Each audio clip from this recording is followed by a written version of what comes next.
Welcome, boys and girls, to another movie review on our channel. And as you can tell by the title, this movie review is on Thor Ragnarok. It is the third installation of the Thor series mixed with like all the Avengers. If you're wondering why I'm wearing the Korean shirt, because I watched Korea play today against Colombia and we smashed it 2-1. We smashed it 2-1.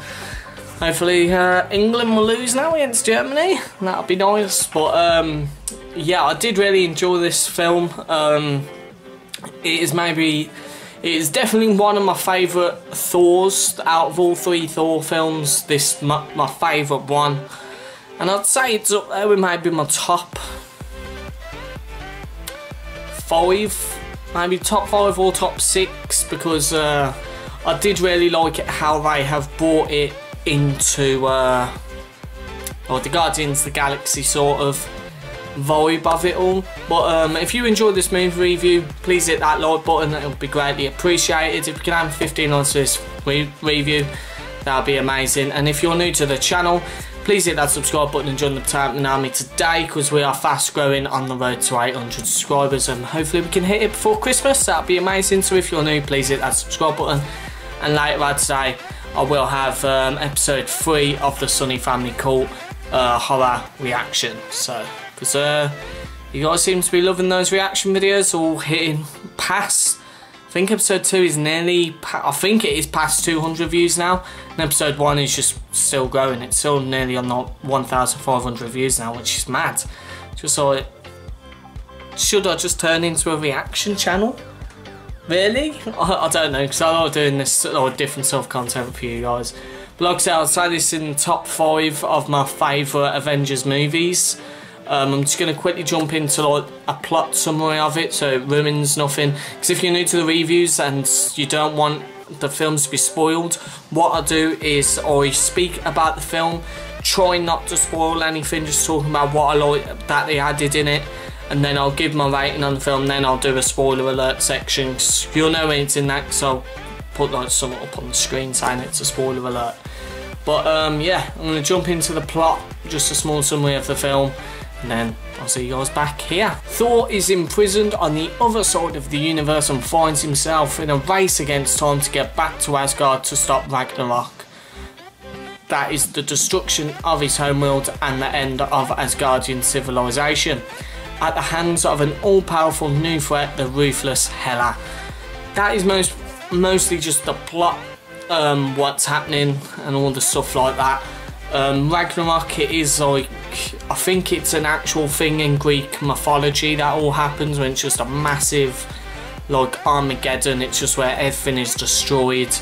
And yeah, this one continues after, I think it's Age of Ultron, it was, Avengers 2.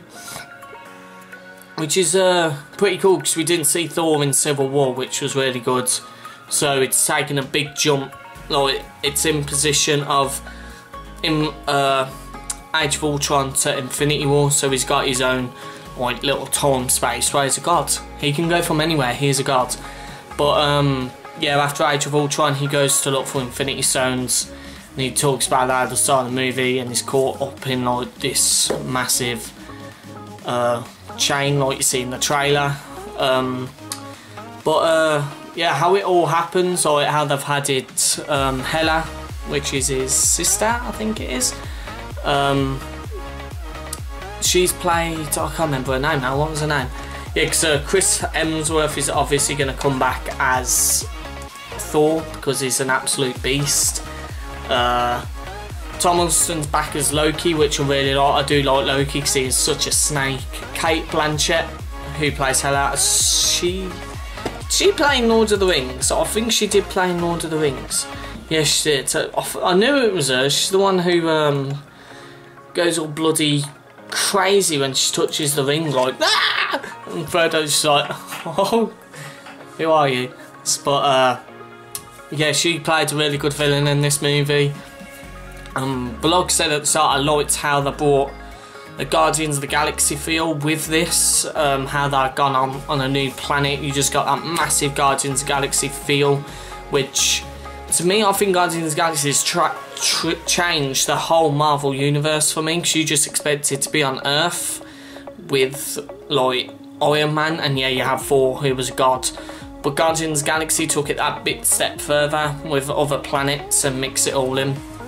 I like the music behind all this. They only really played one like main proper song, where Guardians of the Galaxy has a mix and a bundle of them. This one had, oh, it's a Black Sabbath one now. Oh, I can't remember what the song is now, but it's played by Black Sabbath, and it's all talking about Hammer of the Gods and all that. And so it mixes in the film really nice. You can't beat Black Sabbath songs, but I can't remember what the song was actually called. Yeah, then we get like mixed in with a few new characters, a nice cool, well, if you haven't seen the trailer, you already know Hulk's back in this. I like how they added Hulk in with all that stuff. But like I said, the Guardians of the Galaxy feel is there with the new planets, and I love it. Jeff Goldblum played an amazing character as well. Props to him. I've loved him in every single film that he's in. He's just an amazing character. And the comedy that was put into this one feels so much. There's so much more comedy.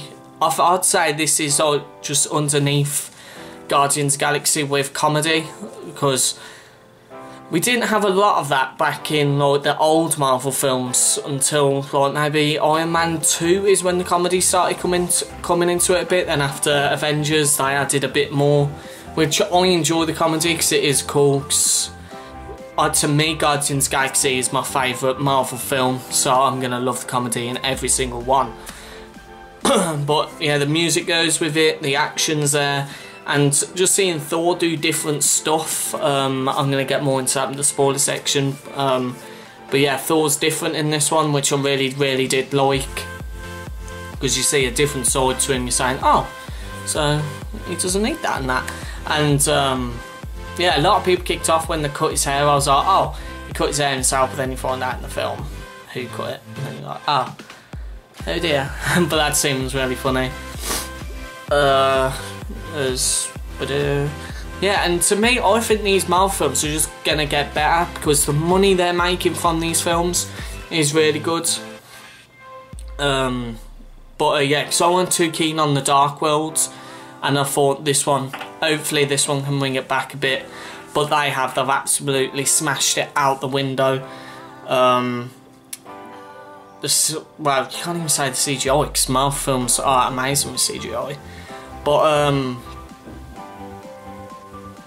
yeah, because it's only taken place on 2 planets. It's taken on this like Wasteland planet, which reminds me of something out of WALL-E, and obviously Asgard. And the bad guy, she is really cool to watch. I thought it was the woman from Power Rangers, the bad guy from that, but then I found out it weren't. But after a bit, her face kind of annoyed me a bit. I don't know why. I was just like, your face is annoying, just die.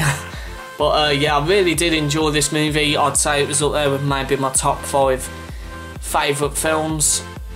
Well, favourite Marvel films anyway. Still didn't beat Guardians of the Galaxy for me, because I love Guardians of the Galaxy. But I'm going to give this one I'm going to give it a 9 potatoes out of 10. I think that's a fair rate, but every nearly Marvel film for me will get a 9 out of 10. Other than maybe The Dark World, which I would have given about a 7 if I reviewed it. But yeah, that's just a small, like, what I thought about the movie and all that. But if you did enjoy this part, please leave a like. I'm going to get into the spoiler section now, so if you don't want to talk about that, leave now. Leave a like if you enjoyed. If you didn't, don't forget to be scared to hit the dislike button. If you do hit the dislike button, let me know why in the comment section why you didn't enjoy it, so I know how to improve my videos in the future for everybody to enjoy. So hope you guys have enjoyed, the ones who are staying. Now it's time to get into the spoiler section.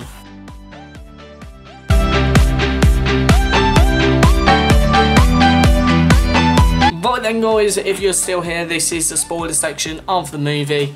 If you're still here from the first part and don't want to hear spoilers, it's your fault. I've warned you. The picture come up with Luke crying like a little baby, and there's a spoiler alert section somewhere in the corners. But the way this film starts, it starts off with I can't remember his name now. Ah, what's the dude's name? What's his name? What's his name? What is his name?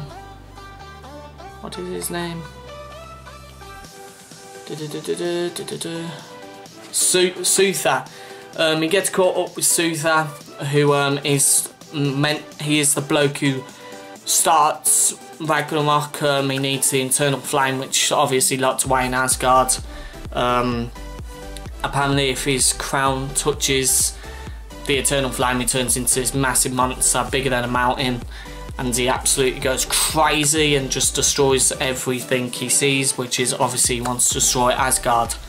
Yeah, like I said, I think Ragnarok is a real Greek mythology, which is really cool. Yeah, then Thor obviously defeats him, and he ends up going back home, then finds out Odin isn't Odin, it's Loki, and he's chucked Odin away somewhere, which is really cool. I liked seeing Anthony Hopkins as Odin once again. He's getting on, freaking. He is really old now, but he's like one of my favourite actors up there. Then obviously he disappears, you find out Hela is coming back. I really did like the person who played Hela. She played a really good villain, because she's sort of like a villain in Lord of the Rings as well, because she's like a good guy and a bad guy, because if she has the rings she's going to just turn powerful as hell. Then the way Thor got chucked into the different universe, because I forgot that if they leave that portal part where they're getting shot through, they go to different parts, and then that's how he ended up on the like the scavenged planet. But Jeff Goldblum as the Grand Master was really good. I really did like him. The planet was really cool. It did remind me of WALL-E. It was really funny as well. The funny scenes in that, just from the start to me. And then when he gets his hair cut, I was just laughing my ass off. Like, Stan Lee, why did you have to do that, Stan Lee? Why? I know he's in every single film, but that was just mean cutting off Thor's hair. But yeah, then the Hulk, what I liked about the Hulk in this movie as well is me and my brother thought we wouldn't get to see Bruce Banner in this film. We just thought he was going to stay Hulk. But then he obviously sees a playback of Black Widow, then turns into Banner. I think every bloke would lose their angry side if they had Black Widow in front of them. And that was only a video playback that made him change back. What would he have done if she was in real person? Jesus. But then yeah, the comedy just keeps going on and on from there, and it's just really funny. The fight with Thor and the Hulk, how we just keep smashing each other. I like the woman who played, what was her name now? She's the part of the Valkyrie group. She played really good. I liked her character, that was all cool. But now it's getting all weird. It's like, no matter what, there has to be a female main group. It is like, what next? A female Avengers movie? If Black Widow's in it, I'll watch it. But yeah, I really did like this film. Loki was amazing once again. And I was saying before, where Thor we see a different side of Thor because he hasn't got his hammer now, so he has to use different means, like just his fist. He's still a boss with his fists. He's out punching people and they're just flying off. And like, I'm glad that you can see that side of him. He uses guns in this one. Then he obviously learns his power is not his hammer, it is him. He is his own weapon, is the God of Thunder. And he's just an absolute beast. When he was using the thunder stuff at the end of the movie, when he was just punching his way, it sort of reminded me of Devil May Cry. I don't know why, when you're in like devil form and you just got the electric shocks going everywhere around you. That was sort of, I really did like that scene. Yeah, but Loki, once again, he's just a snake. He will always be a snake, no matter what, no matter how much you grow to like him, and then he's like, no. He'll just betray everyone you love every single time. Yeah,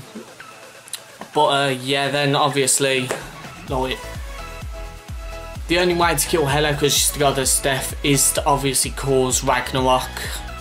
And then,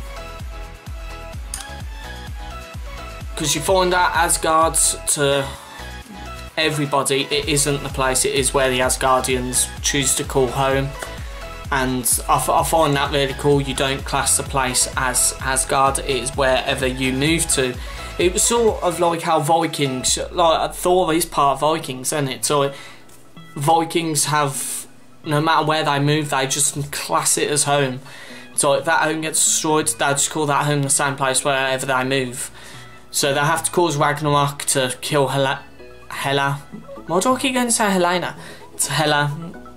And she just thinks she's too badass against that big dude. I can't remember his name. I keep forgetting his name. Suter, the one who causes Ragnarok. And she obviously ends up just getting killed. I don't reckon she's dead. I reckon they'll end up bringing her back somehow. But to me, she felt like a villain. She is like DC's Enchantress. She was an alright villain, but not to be played the big role of villain to me. I would have preferred Surtur. Is it Surtur? Surtur, yeah. I preferred Surtur to be the main villain, because he was really cool. And just the scene with Hulk when he's like talking to Thor back in the movie, talking about how he likes fire and everything. I knew as soon as Surtur come up through that floor, Hulk's gonna go mental on him, and he's just like big as a mountain, and Hulk's just like, nah! And everyone's like, really? You're gonna get killed just because there's a big ball of fire? But then obviously they call him back, and he's like, to me, I like the Hulk how he is, because he is just like a child now, because he's learning, because he's been stuck in Hulk for so long, he's learning himself, and he's just like a big child. He's just like, screw you, I hate you. He's just like, oh, everybody does hate you. Then you're like, you're mean. Just sitting over here. No, I'm not talking to you. No. No. No. No. No. No.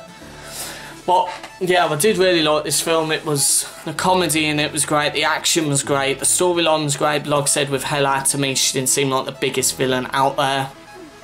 But then the end credits, are big by the end credits. You